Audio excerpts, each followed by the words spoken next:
En esta clase del 11 de junio del 2020 vamos a empezar a ver la parte de generalidades de micología, ¿sí? Vamos a ver a qué se refiere eso. Ya en clases pasadas hemos visto lo que es la bacteriología, la virología, ¿no?, referente a los virus, ahora la micología, que se refiere al estudio de los hongos. Hay muchas especies de hongos en el planeta, sin embargo, de esas, pocas relativamente son las que afectan al ser humano, ¿sí? Entonces, en el caso de la micología médica, se va a enfocar en aquellas especies de hongos que afectan o que producen enfermedades. Entonces, algunas generalidades de los hongos es que son organismos eucariotas. Aproximadamente se conocen unas 200.000 especies de hongos, pero la mayoría no produce daño al ser humano. Es más, fíjense este dato que les coloco acá. Unos 400 especies son las que causan algún tipo de patología en los mamíferos en general, incluyendo al ser humano. Por su parte, otras especies de hongos son beneficiosas, podemos sacarles provecho. Incluso los seres humanos lo utilizan tanto en la producción de alimentos, como por ejemplo en la biotecnología, para la producción de medicina, para la alimentación como tal. O sea, hay muchos beneficios que se le puede sacar también a este tipo de organismo. Debemos tener en cuenta los factores necesarios para que se produzca una infección, un desarrollo de los organismos fungi, ¿no? De los hongos. Y uno de ellos, lo principal, es el ambiente. Tienen que haber algunas condiciones dadas, establecidas, como por ejemplo la humedad, es una de las más importantes. Y además de eso, los hongos tienen que tener a un huésped que los reciba, principalmente los microhongos, ¿sí?, los hongos microscópicos, como los que afectan a los seres humanos en la piel. Bueno, también va a afectar partes de la piel que están las condiciones dadas de humedad, de temperatura, entre otros. Algunos autores aún consideran a los hongos dentro del reino vegetal, pero hay muchas diferencias de los hongos con el resto de los vegetales, ¿sí? Por eso es que lo más aceptado actualmente es que se considere como un reino aparte, el reino fungi. Entonces, fíjense, les mostraba en clase hace un momento que este es un organismo, un hongo, y se diferencia mucho de las plantas que están a su alrededor, que son fotosintéticas, o sea, producen el alimento por la fotosíntesis, pero el hongo no, el hongo tiene que alimentarse de restos que hay a su alrededor, principalmente de hojas secas o otros nutrientes que hay en el suelo. También sabemos que se diferencian de las plantas tanto por el ciclo de vida, los tipos de aminoácidos que producen, el metabolismo, la composición de la pared celular, que es quitina, a diferencia de las plantas generalmente, no todas, pero generalmente producen una pared celular de celulosa, y en el caso de los hongos no es quitina. Y no producen su propio alimento, por supuesto, como se mencionó. De las acciones patógenas que nosotros conocemos, podemos mencionar estas cuatro. Primero, la micotoxicosis, que es causada por cuando consumimos algún alimento que tiene alguna colonia de hongos, como en el caso de este alimento, le vemos las colonias características del moho, que son hongos, ¿verdad? Que si los consumimos, por supuesto, nos vamos a intoxicar por el daño que tienen esta colonia de hongos. Está el micetismo, que se refiere al consumo de algunos hongos venenosos y los efectos que esto puede tener en el organismo. Está la micosis, es una de las más conocidas, porque afecta directamente a la piel del ser humano, principalmente en primera instancia la piel del ser humano. Y también se pueden causar acciones patógenas por alergia cuando respiramos, inhalamos algunas esporas de hongo que están en el aire, ¿sí?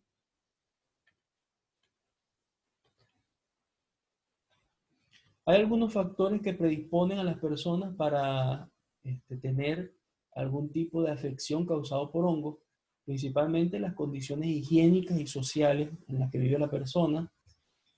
Otra es también la alteración del estado general, principalmente en el sistema inmunitario.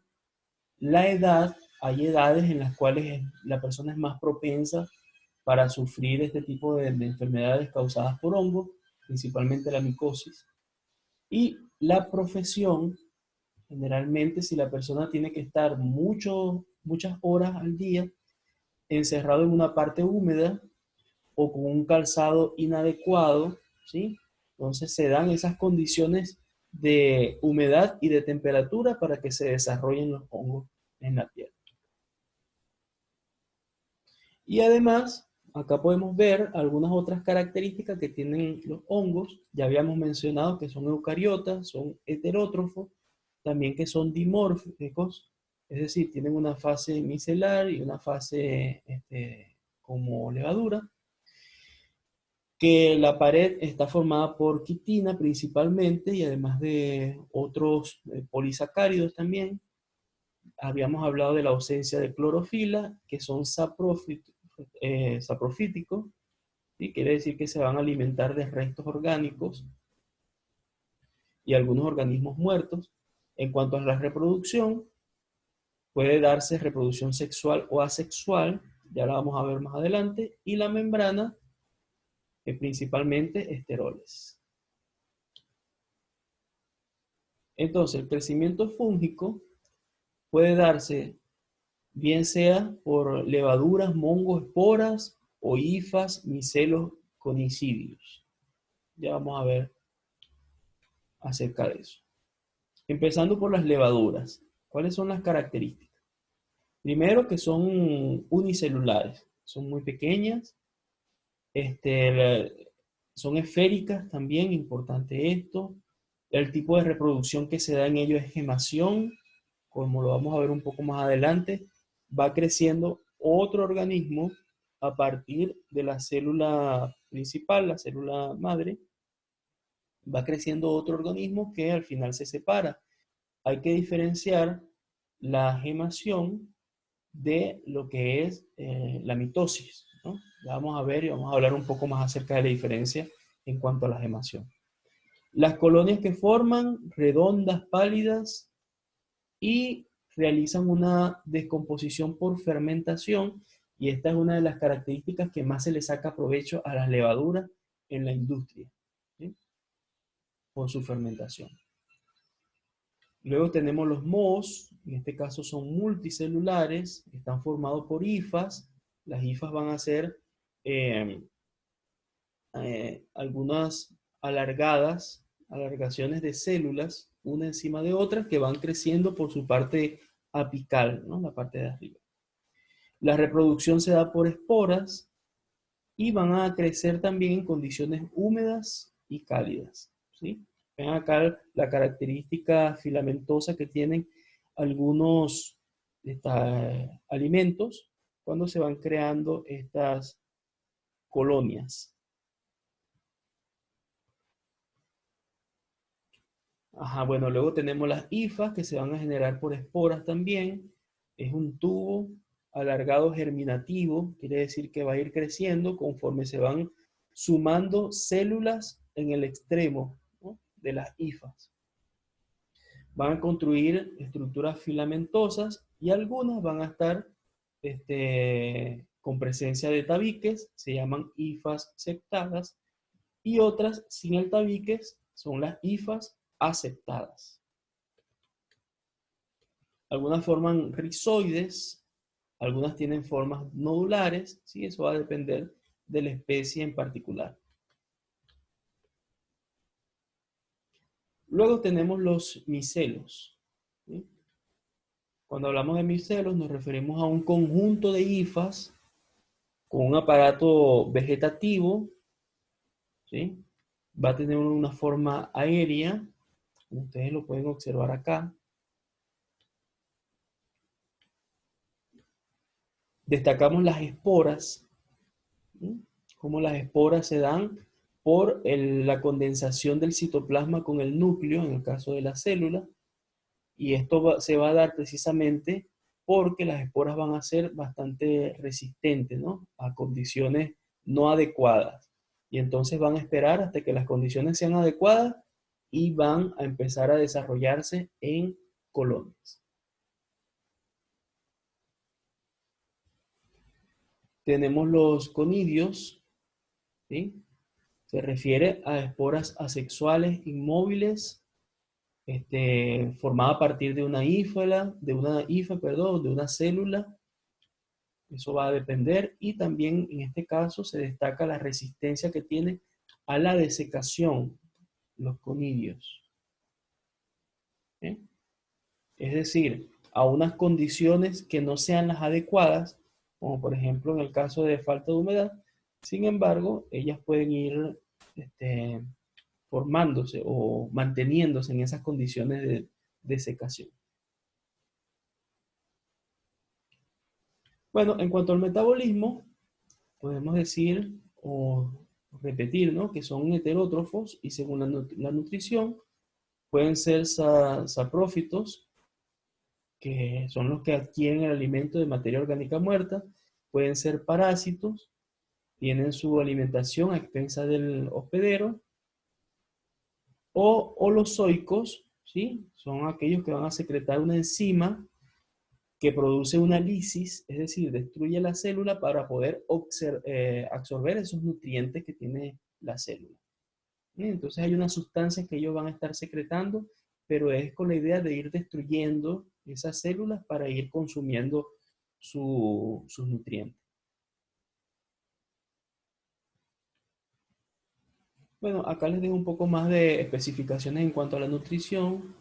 Cuando son hongos zootróficos, ¿sí?, se crecen a partir de tejidos vivos, pero cuando son saprófitos, crecen a partir de tejidos muertos.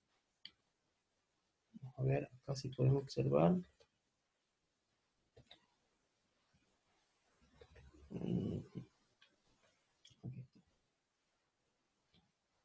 Y los hongos necrotróficos se refieren a la utilización de compuestos orgánicos, ¿sí?, para su alimentación. En cuanto a la reproducción, habíamos mencionado que puede darse por reproducción asexual. A partir de un micelo se va haciendo la división, bien sea por gemación, esporulación y fragmentación, ¿sí? Ya vamos a ver a qué se trata, pero tenemos que ir destacando que en ninguna de estas va a haber una reducción de la cromatina. Recordemos que la cromatina es el material genético que tiene esta célula. Entonces, cuando ocurre esto, no va a haber reducción de la cromatina, ¿sí?, como si ocurre en el caso de ciertas células de los mamíferos, por ejemplo, ¿no? Hablamos de las células sexuales de los mamíferos, se dividen y cada uno con la mitad de la célula. Y cuando se unen para formar el organismo, tiene la mitad la mitad del material genético de los progenitores, cada uno de los progenitores.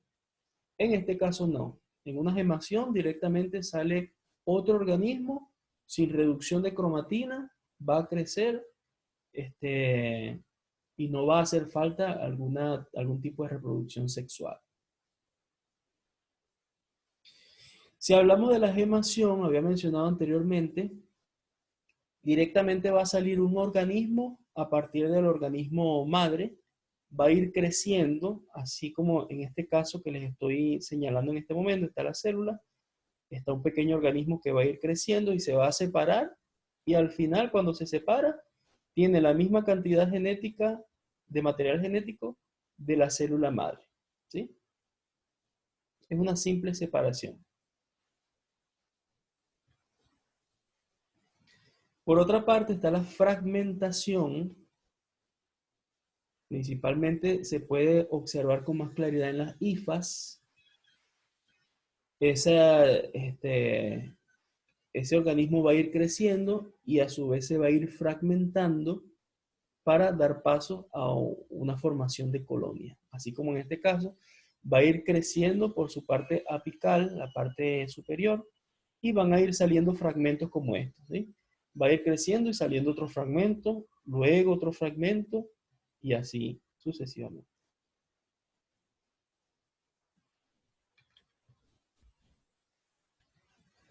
Y bueno, esta información que está acá se las dejo más que todo a modo de información general.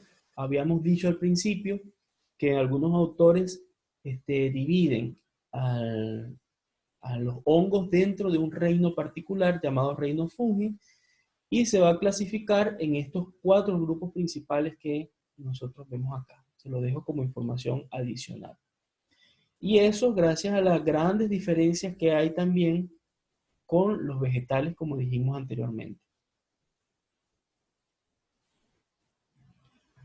También podemos clasificar las micosis, haciendo énfasis principalmente en las micosis, de acuerdo al lugar de nuestro cuerpo donde afectan.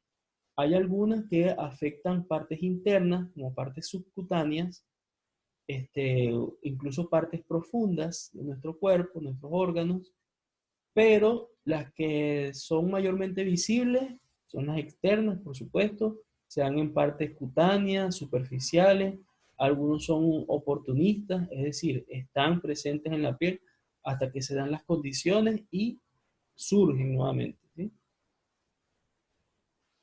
Bueno, y les dejo también estos 3 libros que son muy buenos para revisar información adicional tanto de microbiología como parasitología. Se los recomiendo y son de fácil descarga. Así que bueno, dejamos la información hasta acá y esto va a estar subido en la plataforma de YouTube.